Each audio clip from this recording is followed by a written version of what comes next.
Here we have Suzanne, and we're going to prepare her to be 3D printed.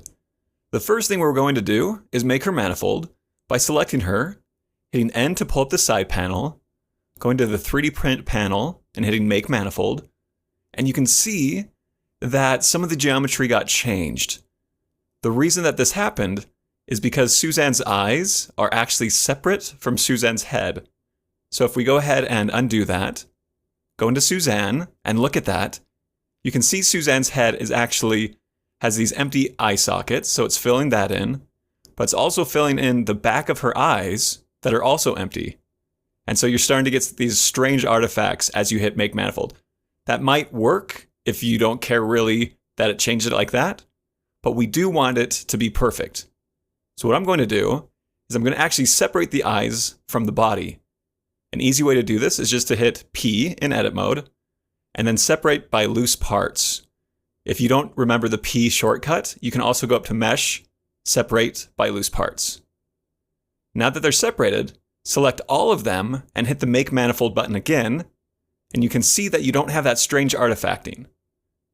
And we need to join these back together, so select the eyes and the head, hit Ctrl J to join them back together.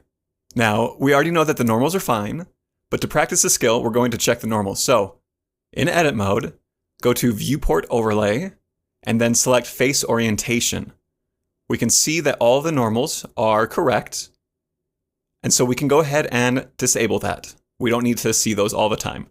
So the last thing we need to do is make sure that the scale is correct.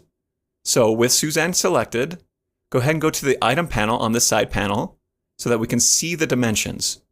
We want to make the X direction 2 inches and then scale everything accordingly. 1 inch is exactly 25.4 millimeters. So you could type in 25.4 times 2.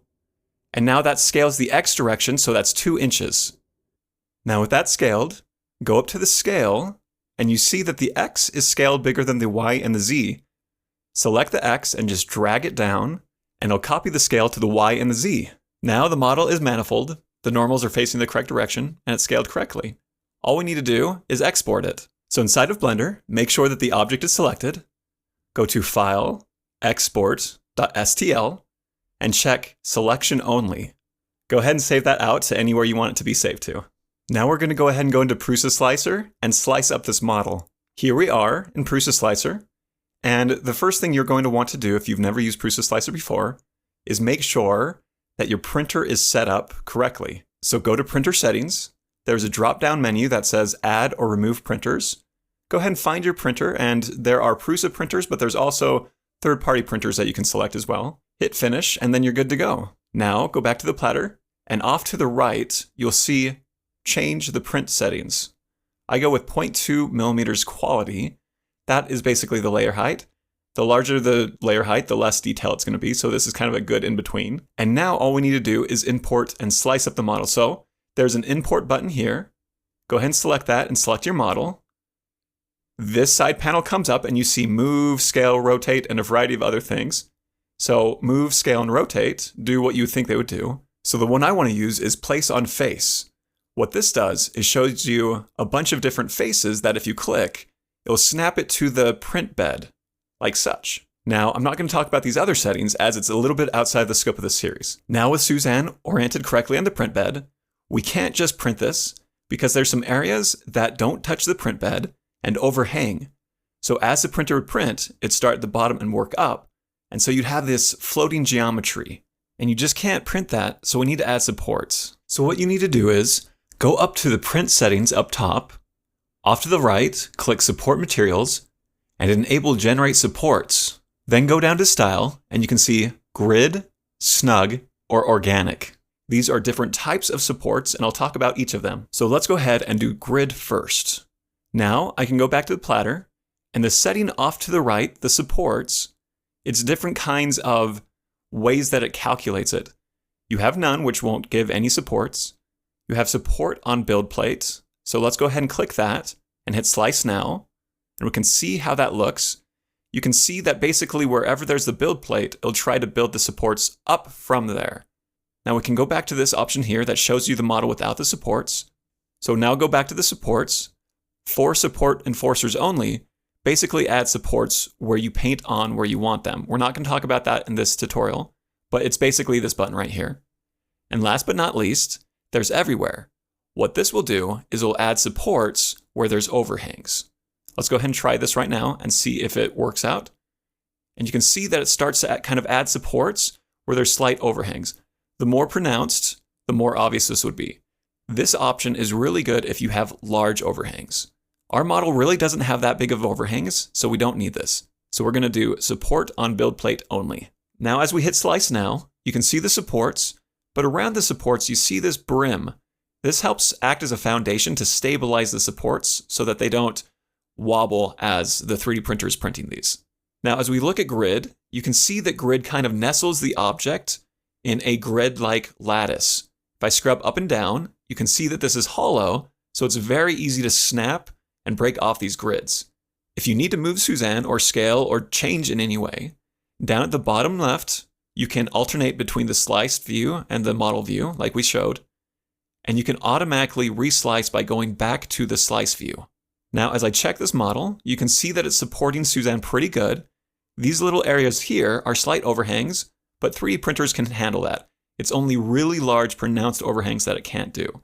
So now we're going to go ahead and look at the snug support material. Go ahead and go to Printer Settings, Support Material. Now because we've already set support material, it should already be selected. Go down under the options for support material and raft, the settings style, drop down menu snug, and then slice now. You'll see that snug, unlike grid, follows more closely the contours of the object. And it's partially a personal preference, but I kind of prefer grid as it's easier to break off. Whereas snug, it kind of, since it's so snug, it's a little bit harder to break off, but not really. It's pretty similar in my experience. As you scrub up and down, you can see that it also has the same kind of lattice work inside of this, and so it is still pretty easy to break off. The last support material is organic. So once again, in Printer Settings, Support Material, go to Organic. Now, go ahead and hit Slice now, and you'll see that this creates tree-like supports. Notice that even though we have support on build plate only, it actually will reach up and try to get those overhangs as you see them there. Now, with the Suzanne model, you really don't need this because those overhangs aren't so big that it's not going to be able to print. In fact, when I printed out Suzanne, I think it actually worked out better not to have those support materials right there. So here I have a model that's supported with grid, snug, and organic. There are some differences in quality because of the material itself. This brown was a little bit more wet, I think, so you get some stringiness that has nothing to do with the supports. But you can see a little bit of the damage on the ears where the supports were, or here at the bottom. But it is so minimal, and it's really not different between all three of these. There is a slight difference, but it's not very noticeable. So as you get more and more experience with printing, you can kind of see what supports work with what models. I prefer grid and snug if I'm doing something more mechanical or with sharp edges. I prefer organic if I have something with a lot more overhangs. That concludes this video. In the next video, I'm going to be showing off some of my 3D prints, and we're going to be talking about 3D printing fundamentals that are going to follow us through the rest of the course. I'll see you there.